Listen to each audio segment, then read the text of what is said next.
Okay, some breaking news now coming in at this point in time. We are learning the Election Commission has said that no extension of time will be given to Congress leader Jairam Ramesh. The Election Commission has called upon the Congress leader to prove his claim and has outrightly rejected Jairam's appeal. Well, that is the latest bit of news that's coming in. We'll try and get more details about this in just a bit. But big development now taking place. The Election Commission has said that there will be no extension of time that will be given to Jairam Ramesh. The EC has replied to Jairam Ramesh and said that this is in reference to the social media post that he had mentioned, and has said that that Jairam Ramesh, who had sought an extension of 1 week to file his detailed reply, the EC in response to that has said that your allegation that attempts have been made to influence the district magistrates of around 150 parliamentary seats who are also the ROs and DEOs has serious connotation and direct bearing on the sanctity of the counting process, which is scheduled for tomorrow. Now, the Commission has said, as mentioned in Commission's letter, no DM has reported any such undue influence as alleged by you. Therefore, the Commission hereby outrightly rejects your request for time extension and directs you to file your response along with the factual matrix or the basis of your allegation by 7 p.m. today. And, well, we are learning the Election Commission has also said in its reply that if the Congress leader fails to comply, it would be presumed that you have nothing substantive to say in the matter and the Commission would proceed ahead to take appropriate action. All right. Big development now taking place. We are learning the Election Commission has made it clear that no extension of time is to be given to Congress leader Jairam Ramesh. Even the Election Commission in this letter has even gone on to say that if by 7 o'clock today Jairam Ramesh doesn't file his response, then the Commission would proceed ahead to take appropriate action. Action could be taken against him. All right, Sunil Prabhu, my colleague, is now joining us on the broadcast here. Sunil, this is big. The Election Commission has responded to Congress leader Jairam Ramesh's appeal and has said it has asked Jairam Ramesh to prove his claim, and also in this response that I have with me, it says that if the Congress leader doesn't do so by 7 o'clock, the Election Commission could take action also against the Congress leader. Yes, that's exactly correct. The Election Commission in its website, in a reply to Jairam Ramesh, who had requested, saying that failing which we'll consider nothing has to be substantive that you have to say in this matter, and the Commission may proceed against appropriate action. They have asked for time to submit it by 7 o'clock to ensure that what kind of influence that the district magistrate of around 150 parliamentary constituencies who are there, Mr. Jairam Ramesh, in his letter to the Election Commission, which has also been put on the website of the Election Commission, is saying that we cannot put serving officers in jeopardy by putting a target on their backs, and saying that we have pointed out that your concern is one of his vigilance, but most importantly, the spirit of the concerns have been raised with the details, and since he has been preoccupied, he has sought 1 week's time. So it's in this context that the Election Commission has come down very strongly and wanting Mr. Jairam Ramesh to immediately respond and substantiate that allegation that the Home Minister, Mr. Amit Shah, had called over 150 DMs Yes, he said that there have been attempts that have been made to influence the DMs of around 150 parliamentary constituencies. And the EC, in its response, has said that this has serious connotation, direct bearing on the sanctity of the counting process. And the EC has also mentioned that its letter dated 2nd of June, no DM has reported any such undue influence as alleged by Jairam Ramesh. What could it mean for the Congress leader here, Sunil Prabhu? We'll have to wait for what the Election Commission decides on this matter. First, Jairam Ramesh has to respond, and then we'll have to see what appropriate action they will take based on this. What has been the response of the Congress party so far on this? They have consistently held their position based on media reports of the influence, and even yesterday, Mr. Jairam Ramesh had pointed this out. So both sides have been digging their heels, and we'll have to wait and see how this, comes out. As you saw today, the multi-party delegation which met yesterday, certain points have been accepted by the Election Commission today. It's in this context that they have taken a very serious view on the media post on X, where Mr. Jairam Ramesh has made this allegation. So does this mean, Sunil, the commission also says in this response that it mentioned this in its letter dated 2nd of June 2024. No DM has reported any such undue influence as has been alleged or claimed by Jairam Ramesh. Does the Congress leader still stand by this? Does Jairam Ramesh still stand by his claim I despite have this no response? idea. I have no idea to honestly tell you. I will have to wait for Mr. Jairam Ramesh to respond to the Election Commission. Only then will we be able to know what exactly his position is. Okay, all right. Sunil will try and get more updates on that in just a bit. Thank you so much for getting us all those inputs there. We also have BJP spokesperson Shazia Ilmi joining us on the broadcast. Ma'am, what would you say? The Election Commission has clearly rejected Jairam Ramesh's appeal. And Jairam Ramesh, we do understand, had claimed that there was pressure on district officials on DMs in 150 parliamentary constituencies. And the EC's response today is that this claim or the allegation that has been made by Jairam Ramesh has serious connotation and direct bearing on the sanctity of the counting process that is going to take place tomorrow. And he will have to now file his reply by 7 p.m. today. Otherwise, he'll have to face action. Well, absolutely. And Jairam Ramesh should know better than to cast aspersions on the electoral processes of our democracy, to make these kind of very serious allegations and lie blatantly without any substantiation whatsoever about the so-called phone calls made by the Honorable Home Minister allegedly to 150 DMs, district magistrates of the country, to exert undue influence. I think nothing can be more serious than this. I'm very glad that EC has taken cognizance of this, and I think that Jairam Ramesh should not be allowed to shoot and scoot. If he indeed made such a serious charge, he should present corroborated with facts and give the name of those 150 DMs as to how he has the knowledge that the Grey Mantri, that the Home Minister has indeed influenced by calling 150 DMs or 150 districts, thereby influencing and exerting influence and in a way insinuating some form of malpractice, foul play and rigging. I think this will not be condoned. This will not be tolerated. So and he's been Jairam Ramesh must apologize for the big lie that he has made and the allegation that he has made, only to obfuscate from the absolutely devastating defeat that awaits them. So he's been asking for time from the Election Commission.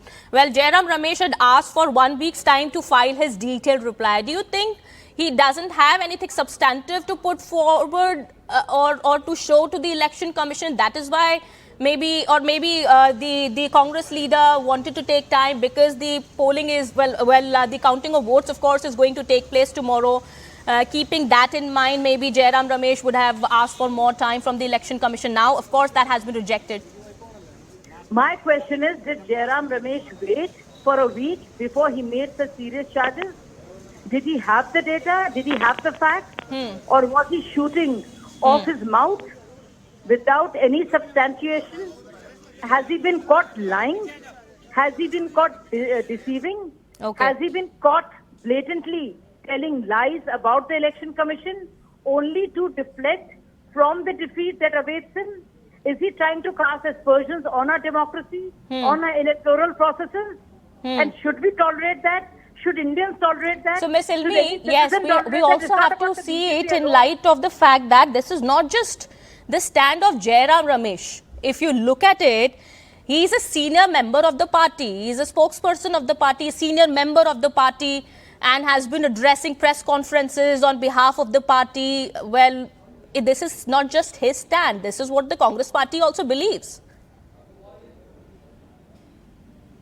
Well, when you make a serious charge like that, you have to come up with explanations. You have to come up with facts. So no amount of any explanation or clarification will work. He will have to come clean. He will have to go to the people of India and all the people who are corroborating or are standing by Rahul Gandhi and Jairam Ramesh at this point of time, insinuating that there is indeed some malpractice or foul play or any even hint of rigging, must ensure that they not only apologize, and short of an apology and action being taken against them, the only way they can get out of this is by actually giving and furbishing details and facts of what they were alleging. Yes, How and can the you know Election this? Commission also used some really strong words for the opposition today. They said these are fake or mischievous narratives that have been created regarding the faulty voter list or the delay in turnout data. That is what the Election Commission also said today, that fake narrative. They thought the enemies of India were outside India, but this is what the Chief Election Commissioner today said in his statement. He said that we thought that the enemies of India were outside India, but within India, this is what is happening. Fake narratives are being peddled. You know, the Election Commission has worked so hard. Look at the number of officers who have been at it. And now you just see the situation that our own country, the opposition leaders of this country, only because they can't fight and they can't fight the BJP, and because the people of India trust BJP more, they are trying to, it's like the scorched earth policy. Because they are not winning, they will cast aspersions on our country, on our democratic processes, on our courts, on our election commission, on the EVM machines. This is the best they can do. This is a scorched earth policy. They are trying to, and this is very serious. And Yes. I don't think anybody would tolerate this. Okay. And I think more than an apology is needed to have cast such rumors. What else can this be? You know, recently we got to know that, OpenAI made very serious charges and said there was a lot of activity going on, working on fake content against BJP, targeting BJP, so to speak. Yes. Okay. All right. Let me get a response from the Congress party also here. Ms. Mahima Singh from the Congress party joins us here on the broadcast. Ma'am, the BJP is saying that Jairam Ramesh must apologize. And, okay, so what is the Congress leader going to do? Is he going to file a detailed reply by 7 o'clock tomorrow, by today itself? That is what the Election Commission has asked for. Or is he going to apologize as the BJP is asking for? Good evening. As far as the apology is concerned, I think there is much to be apologized for by the Prime Minister, bringing the discourse so low, using words like mujra and all. So we have been asking for apologies from the Prime Minister. He must apologize the women of his country for the Rivanna issue. Now we have brought him behind the bars. There is so much more, Okay, ma'am, let's first deal with the issue in hand here that we're discussing. I'm coming to your point. See, as far as apology is concerned, I'm saying it is for the BJP and for the Prime Minister to apologize before the country and before the women of this country. Okay. As far as the neutrality of the Election Commission is concerned, Election Commission, of course, a neutral constitutional body. And all of us would have actually loved to believe, and that's how we were conducting ourselves. Believing that Election Commission should be neutral, and we believe it to be neutral, which is why we kept on seeking time. First, we did not get time for 6 months. But Then where is the data? Okay, the question here is there data? Okay, was there any data on the basis of which Mr. Jairam Ramesh made this claim or the allegation saying that there has been undue influence on DMs of around 150 parliamentary constituencies? He's been asking for 1 week's time. Why is he asking for 1 week's time if he has proof with him? Why did the Prime Minister talk about wealth tax and redistribution and Mangal Sutra when he has We have not been able to point out where was it mentioned in the Ma'am, I'm Congress's asking you a manifesto. very simple question. No, I am asking you a The question. issue that we are discussing here, ma'am, I'm asking please you a allow very me to simple put- question. Does please Mr. allow me Jairam to put my Ramesh stance has through. the data, has the figures with him to prove his You claim? are seeking a response from me. Let me respond. Yes. I am telling you that the neutrality of the Election Commission, the transparency of its conduct has been under the scanner, has been questionable all through this election, and it is it is to be seen actually. There's a case sub judice also before the Supreme Okay, Court. Ms. Shazia Ilmi also Mr. wants to Jairam come Ramesh in. has said whatever Okay. he has said with utmost responsibility, and I am sure that the party. And they've been caught lying. Okay, Miss It is Ilmi, very Miss obvious Ilmi, that would you this want to man is respond to lying, that? Just like Jairam Ramesh, his master, and that they have no evidence whatsoever, and he has been caught lying, which is why when Election Commission has asked him categorically to give his reply after such a serious allegation, because this is, after all, he's accusing Election Commission of allowing mass rigging. He is actually accusing the Home Minister of the country of allowing creating a new Okay, Miss Mahima Singh wants to come in. Okay, let's take a response from Mahima Singh. I am saying, why doesn't the BJP, whenever we accuse them of something, they say, why doesn't the Congress approach the court of law? Why doesn't the BJP go and approach the courts of law if it is so serious? And if we have accused the Election Commission of something, if we have raised some objections and some concerns, it is with utmost responsibility, because this is the Congress and not the BJP speaking. Okay, so the Congress party, you're saying, still stands by the claim that has been made by Mr. Jairam Ramesh. It is the Election Commission that has asked Jairam Ramesh for answers. So we don't have to go to court because we are not party to this. There are answers This has been that the done court by is giving Jairam of the Ramesh, Election Commission. and this is the answer being There sought are by. answers It is that very the court sad. is It is seeking very of the sad Election Commission. how badly caught A lot of Congress answers party need is. to be deposed by the Election Commission before the Supreme Court also. We are awaiting that as well. It is not about who is asking whom for answers. There's a lot for the Election Commission to answer before the Supreme Court also, which it could not when the Supreme Court asked. Why could you not? Okay, review Miss the data? Mahima Singh, What Election happened Commission, under you're casting doubts on the Election Commission. There are concerns you're saying about the neutrality of the Election Commission. It's a constitutional body. I mean, your party has been, of course, targeting the BJP, saying that the agencies, the agencies in our country, including the ED, CBI, that is what you continue to say are run by the BJP. Why would you cast doubts on the Election Commission here? It's a constitutional body. It's not something that the BJP can influence. Why not? Who says? BJP has influenced the whole election in Chandigarh, and the whole world saw that, not only the whole country. When the Honorable CJI said that this is a broad daylight murder of democracy. Okay, so you have a problem? Wasn't that a former office bearer of the BJP who was so you also won't acting even as a accept the presiding number of officer seats there? that the India bloc gets. The counting is going to take place tomorrow, of course. The number of seats that the India bloc gets, then also you're going to raise a hue and cry over that. That maybe you would want to say that these are less number of seats that have been given to the India bloc, and it's because of the Election Commission has not been fair, has not been transparent. Are you going to blame the Election Commission directly now? First of all, I detest the tone and tenor of your question. I believe that, the way in which you should be questioning as a neutral anchor, you are saying, are you going to raise hue and cry? I am sorry, but this is not the way you should be posing questions to the main opposition. Ma'am, you're not even answering my question. I've asked you a simple question on the data about Jairam, from where, from the data that Jairam Ramesh got. I have understood your question. I detest the tone and tenor, but I am responding to your question. I detest the tone and tenor strongly. But I'm saying that if there is a reason to raise concerns in the interest of democracy, in the interest of the Constitution of India, we shall do so as responsible citizens of country. We shall do it tomorrow. We shall do it till the time it is required to be done so. Okay.